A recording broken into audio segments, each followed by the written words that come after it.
Welcome to Stories from the Stage, produced by World Channel and GBH Boston in partnership with Talent Act.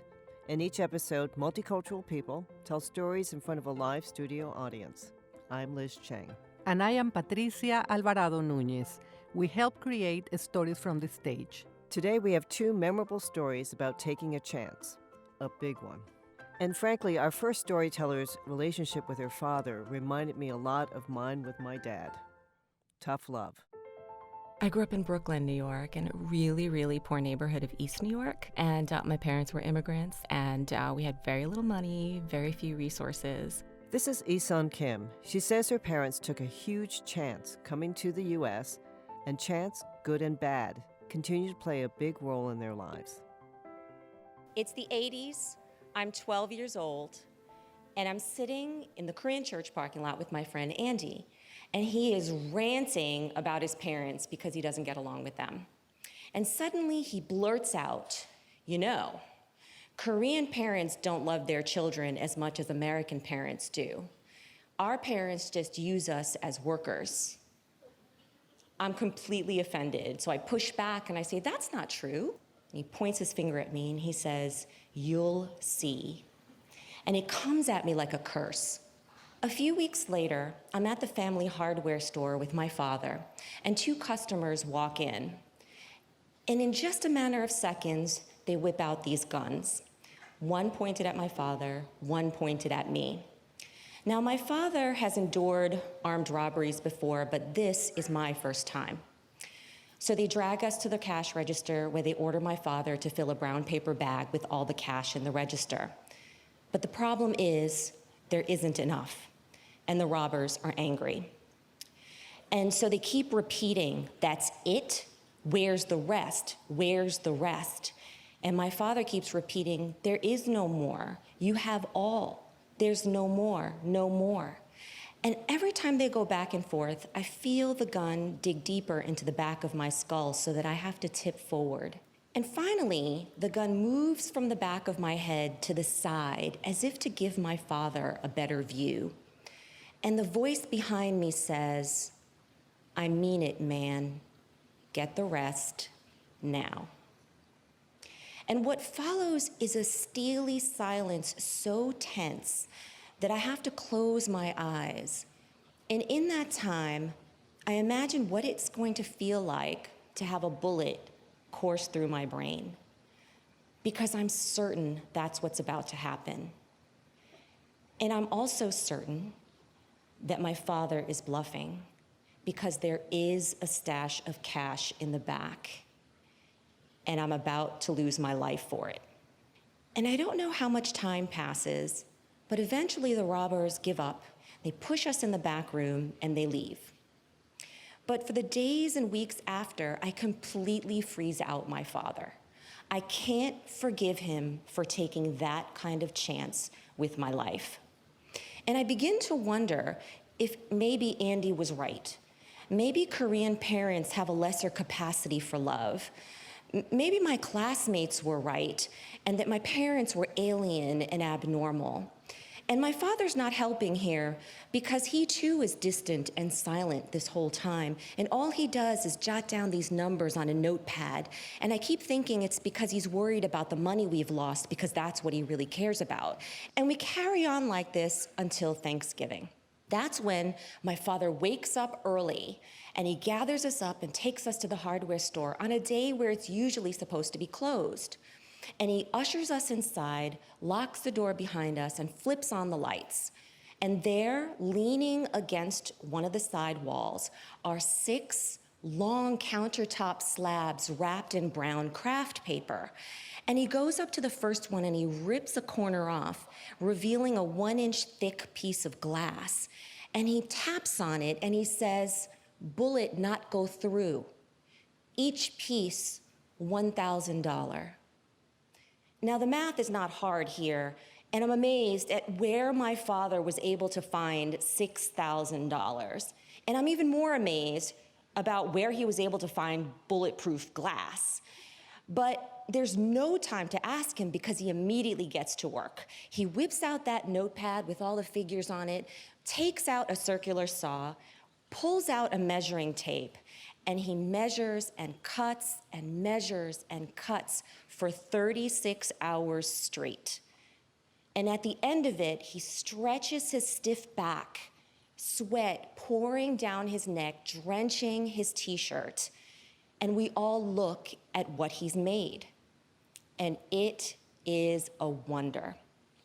It is a wall, floor to ceiling, and countertop and cabinetry made entirely of bulletproof clear glass.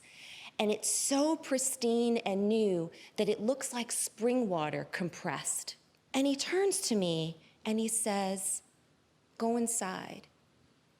So I push open this door that he's made and framed, and I step inside, and I feel like I'm entering this sci-fi world.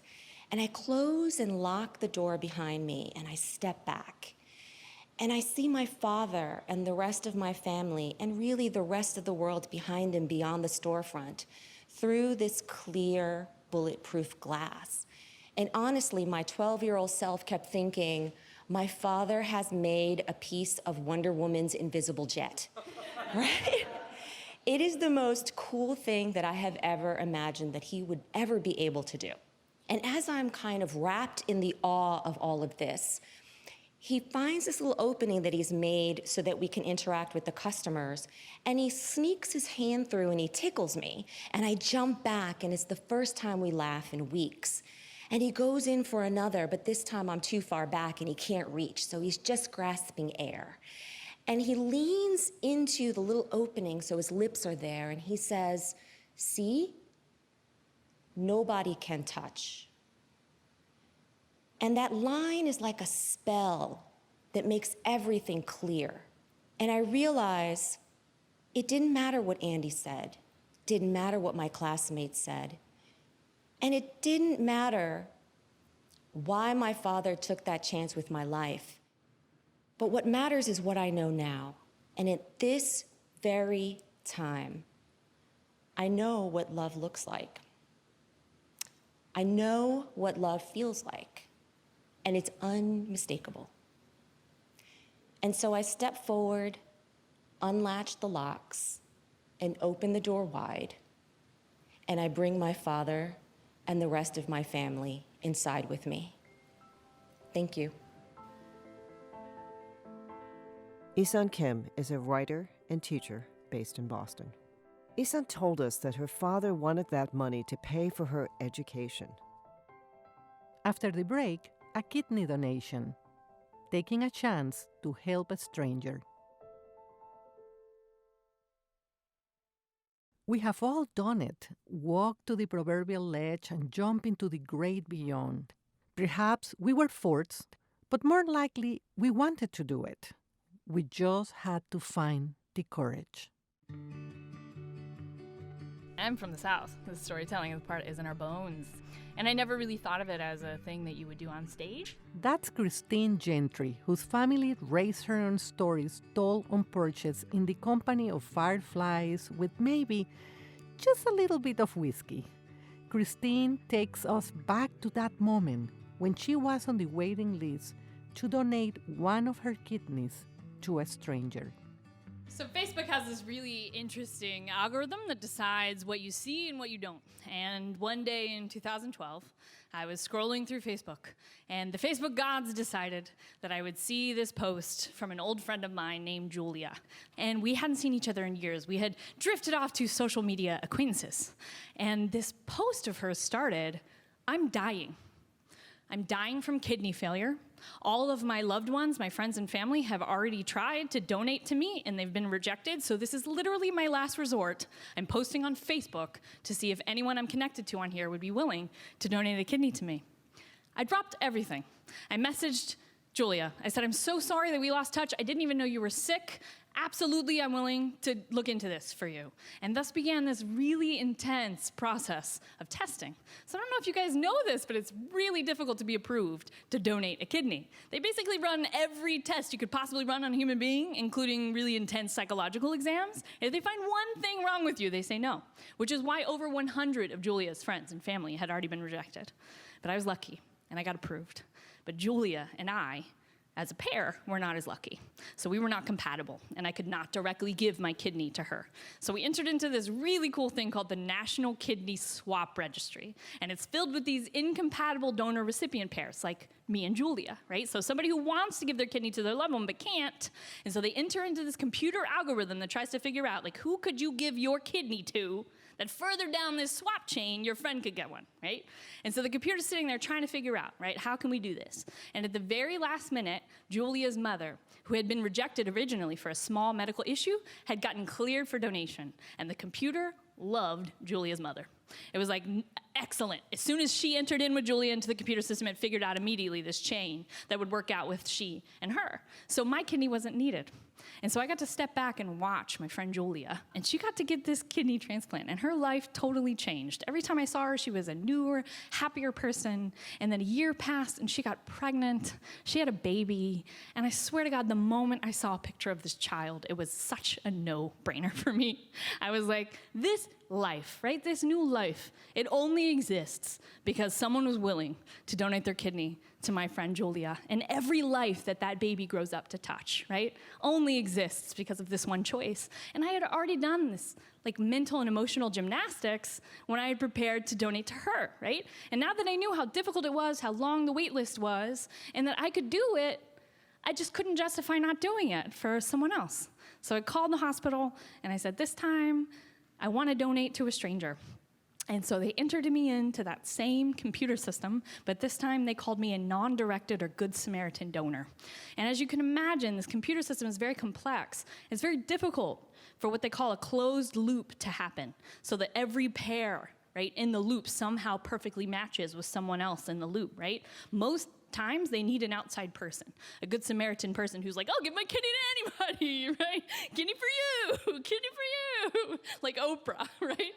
And so, like, it was amazing for the computer for me to enter in as a non-directed donor, because it was like, awesome, you know, we could take you can give your kidney to this person in Ohio, and their incompatible donor can give their kidney to this person in San Diego, and their incompatible donor can give their kidney to this person in Charleston, and so forth and so on. So after my testing, like, it was done. Within 6 weeks, I was gonna have this surgery, and I was gonna kick off a chain of 16 surgeries that would pull 8 people off of the wait list.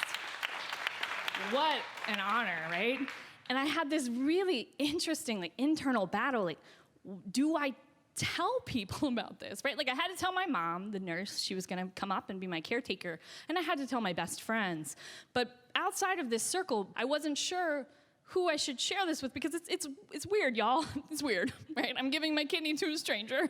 And also, like, I was worried that people would think I had this weird hero complex, or that, like, look at me, I'm so amazing, I give kidneys to strangers. So I decided to keep it more or less a secret for the 6 weeks leading up to this surgery, and that was a bad move. So as we got closer to the surgery, when it became like a week before my surgery, I was kind of losing it, thinking about all of the risks. And I didn't have this support network to help me through this. I was thinking, like, what if I'm one of those rare cases who dies on the operating table? What if my kidney dies on the runway on its way to Ohio, right? And I did all of this for nothing. What if I get older and someone I love, right, a husband, a child, like, needs a kidney, and I've already given mine away to John Doe, right? What if my one kidney fails despite all of these tests, and I, you know, need a new one? And so, like, it's leading up to the surgery, and at one point I was having a panic attack about it, and I started frantically cleaning my apartment. And I found this bag of clothes that I had shoved into a closet to get tailored, you know, one day. And I jump on Yelp to find a local tailor, and there's one that works right down the street from me, and her name is Brunhilde. I'm like, this is perfect, right? So I call her, a thick German accent. She's available right now. I grab the bag. I start walking toward her house. I get to her apartment. She opens the door. She looks exactly the way you think she looks, like, giant German woman, huge boobs, right? I start pulling out the clothes from the bag to explain to her what I need done, and she cuts me off. She goes, honey, what's wrong? And my bottom lip starts trembling. I go, oh, Brunhilde, I'm donating a kidney on Thursday, and I'm so scared. And she just grabs me. She, like, shoves my face into those giant boobs, starts pawing my back. She goes, honey, you are doing a wonderful thing. And it was like, it was this beautiful moment where this absolute stranger, right, was giving me exactly the kind of comfort that I so desperately needed. And I decided on the walk home from Brunhilde's house, I have to tell people about this. And so I posted, and of course, immediately the outpouring of love and support so bolstered me. And Brunhilde and I decided on purpose that I would come pick up my clothes the night before the surgery. And she opened the door and she says, "Honey, you look good. Last week, not so good. This week, you look good." And my mom flew in that night, and we were sitting on my bed across from each other and holding hands, and I'm not even a religious person, but she said this prayer of safety over me, and I just felt this sense of calm. And I started telling her about the panic attack and about how easy it was, right, in 2012 with Julia, because anytime I got nervous, I would just look at my dying friend and be like, of course I'm going to do this for her. But this time I'm sending my kidney into the ether, Mom, like Ohio, And she goes, "Christine, you have to give these people faces. You have to give them names." And I did. We came up with this haven together where I would close my eyes and I would turn the corner into this Barcelona plaza that had a fountain and this tree that was raining orange flowers, and I would imagine these 8 people waiting around the fountain for me to do this thing for them. And I rolled into that operating room the next day having never been more sure of anything in my life. But I am not here to lie to you either. And that was hard. And the first couple days after surgery were so hard, and my mom was just this rock next to me. She slept in the hospital room. She didn't leave me for 5 days. And on the 3rd day after my surgery, when they took my Dilaudid IV out, and they tried to replace it with a pill, and my stomach couldn't handle it. And I threw up all over myself. And I said, "Mom, I don't want to regret this." And she said, "You won't regret this, Christine, I promise." And she was so right. And when they took my catheter out and I could take a shower, and I was so excited about it, it was my mom who walked me to that shower, and she took my clothes off. And then she took her clothes off, and she got into the shower and closed the curtains. And she bathed me so gently. She said, "Christine, it's just like when you were a baby." A month after this donation, the National Kidney Registry called me, and they said, "Christine, that chain that you started is still going. It is 56 surgeries long.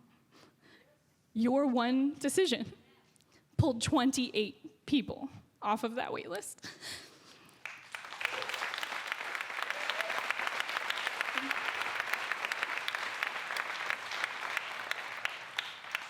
And I thought, that's more people than can ever fit around that fountain.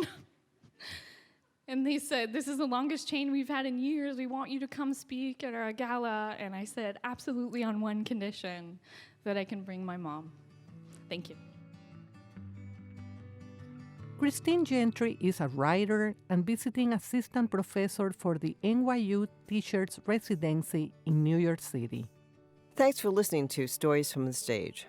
I'm Liz Cheng. And I am Patricia Alvarado Núñez. In our next episode, a teenager goes to Christian missionary training camp and learns, plenty, but not much about being a missionary. Check out more of our memorable stories at worldchannel.org and consider sharing them with people you care about.